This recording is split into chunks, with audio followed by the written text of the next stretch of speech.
kasih sudah klik video ini. Tapi jangan lupa guys, klik tombol subscribe karena subscribe itu gratis. Dengan subscribe kamu support channel ini terus untuk upload hampir setiap hari. Ingat, subscribe itu gratis, gak ada ruginya kamu klik tombol subscribe. Bagaimana tentara dan laskar berlomba memperebutkan jalur distribusi beras di Karawang pada era revolusi? Oleh Hendy Johari, tanggal 22 Maret tahun 2021. Sejak era Hindia Belanda, Karawang Kadung dikenal sebagai salah satu lumbung padi terbesar di Pulau Jawa. Menurut sejarawan Aiko Kurosawa, predikat itu tersemat hingga akhir 1980-an. Sejak persekutuan di sana mulai pindah profesi menjadi buruh pabrik.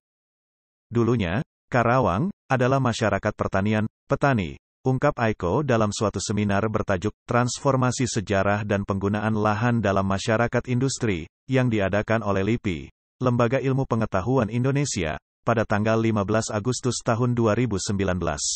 Revolusi Indonesia tengah berkecamuk, tahun 1945 sampai tahun 1949, para juragan beras di Karawang mempercayakan distribusi beras kepada golongan kaum republik yang terdiri dari tentara dan kelompok laskar.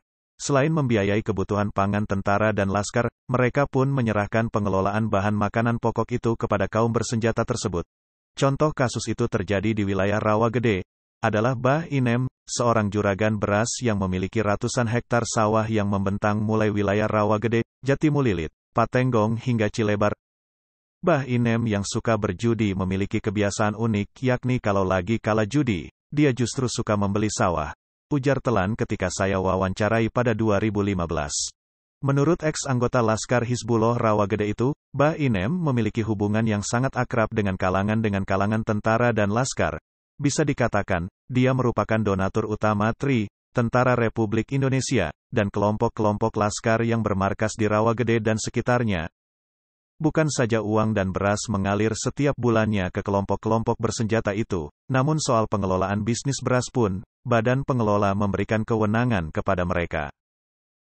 Beras-beras itu dijual di koperasi-koperasi laskar dan tentara. Namun tak jarang beras-beras itu pun lari ke pasar gelap di Jakarta, ungkap Kastel, ex-komandan Regu Hizbullah Rawagede. Soal keterlibatan kaum republik dalam pengelolaan bisnis beras di Karawang itu, diakui oleh sejarawan Robert Briston Cribb. Mereka yang terdiri dari tentara dan beberapa kelompok laskar, Laskar Rakyat Jakarta Raja, Hizbullah, Barisan Banteng Republik Indonesia, Pemuda Sosialis Indonesia, melakukan kebijakan monopoli terhadap perdagangan beras. Salah satu yang mereka lakukan adalah melakukan blokade di sekeliling kota agar beras tak masuk ke Jakarta, ungkap Cribb dalam Gangster and Revolutionaries. Aksi itu dijalankan tak lain sebagai upaya untuk melumpuhkan Jakarta yang telah menjadi kota pendudukan Sekutu dan Belanda. Bahkan lebih jauh kelompok laskar memberlakukan kembali aturan yang pernah dikeluarkan oleh pemerintah pendudukan Jepang, melarang rakyat melewati batas keresidenan dengan membawa lebih dari 5 kg beras.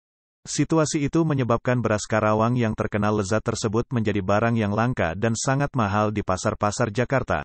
Aksi penyelundupan pun menjadi tak terhindarkan. Kendati dilakukan pemeriksaan dan penggeledahan yang ketat di batas demarkasi, wilayah Kranji dan Klender, namun tak urung beras-beras asal Karawang ada yang lolos juga masuk ke Jakarta. Cara yang mudah untuk meloloskannya tak ada cara lain dengan menyogok orang-orang laskar dan tentara. Ungkap Haji Sidin, ex-tukang beras keliling di Tambun dan Klender pada era 1940-an. Praktik penyelundupan beras itu menumbuhkan kisah-kisah menyedihkan. Suhok Gi pernah mengungkapkan tentang nasib para perempuan tukang beras antara Karawang Jakarta pada era revolusi tersebut.